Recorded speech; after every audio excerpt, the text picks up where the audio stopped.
Welcome back to the Deep Dive.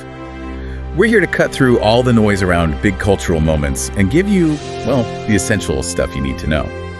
Today, we're diving into a film that somehow pulled off a magic trick, smashing together R-rated, kind of profane chaos with this super-structured Marvel Cinematic Universe. We're talking Deadpool and Wolverine. Yeah, and it wasn't just like sticking them together, it was this huge hit, commercially speaking. You couldn't ignore it. So what we're going to do is use the sources, the material you send over, and pull out two main things. First, just the hard facts, the record-breaking success it had. Right. And second, the specific story bits, the lore, the TVA, the multiverse stuff, the variants, all the mechanics that actually made this whole crossover work. And we absolutely have to start with just how big a deal this was. I mean, it's the 34th film in the MCU, right? Mm-hmm. Part of Phase 5. Mm-hmm. But the really key thing, the one everyone is watching, is that it's the first R-rated MCU movie. They actually kept the rating from the other Deadpool films. Mm. And sticking to their guns on that paid off. Big time. The source material shows it pulled in, $1.338 billion globally. That's not just impressive, that makes it the second biggest film of 2024.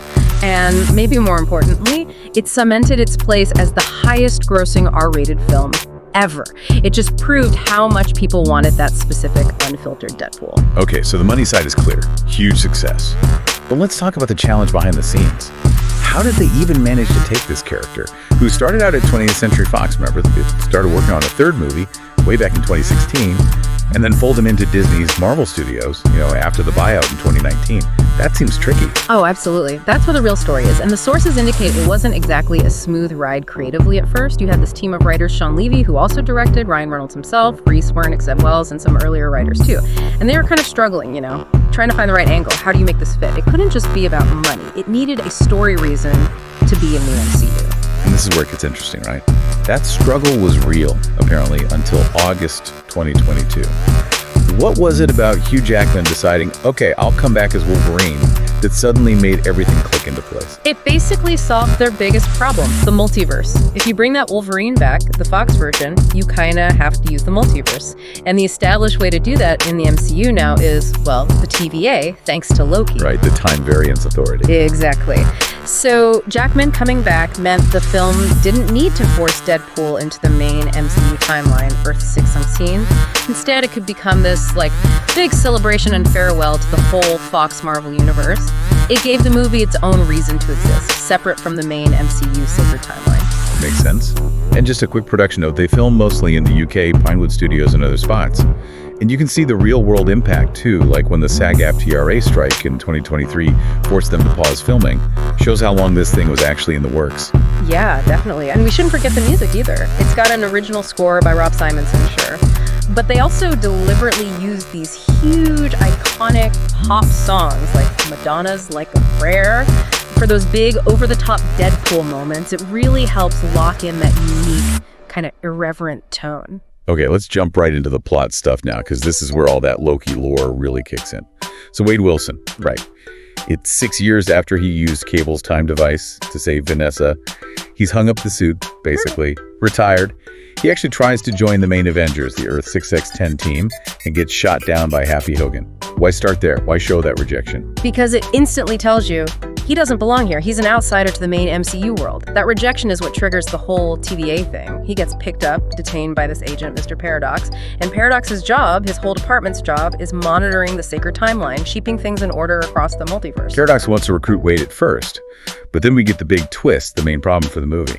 Paradox reveals Wade's original universe, Earth 1005, is basically falling apart, dying. Exactly, and the source material is pretty specific here.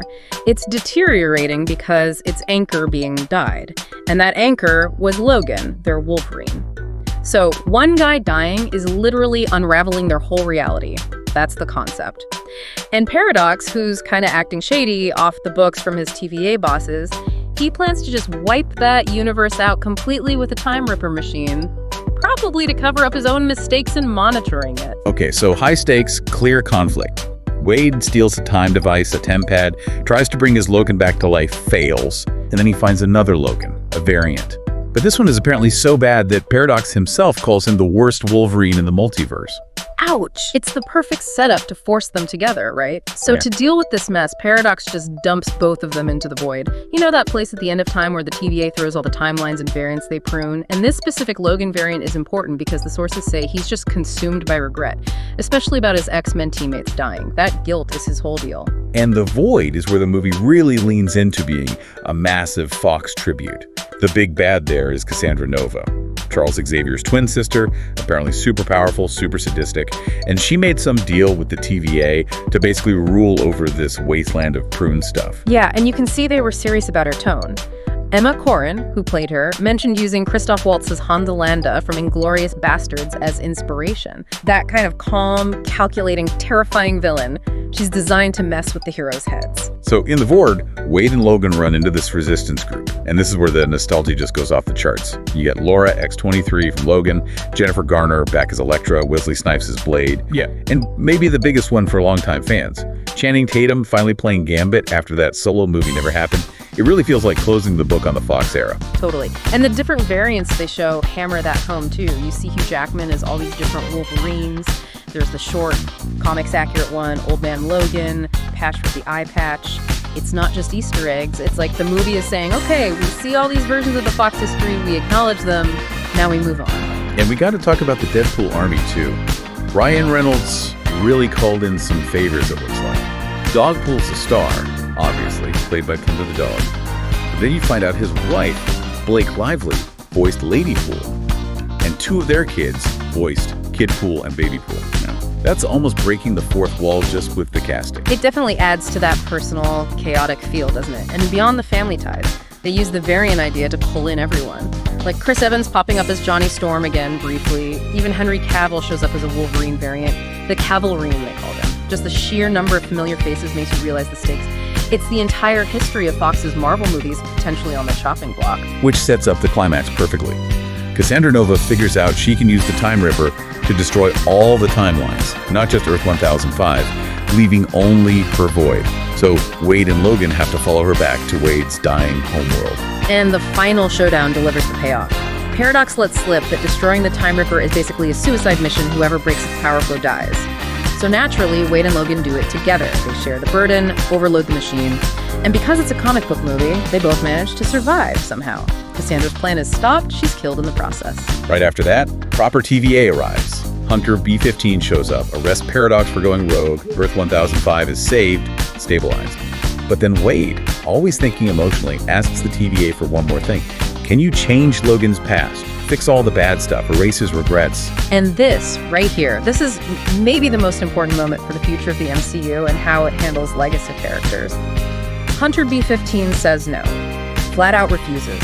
She explains that Logan's history, all the pain, the failures, the dead X-Men, that's what made him the hero he is now. You can't erase it because it's fundamental to who he became. His past, his heroism, they're linked, immutable.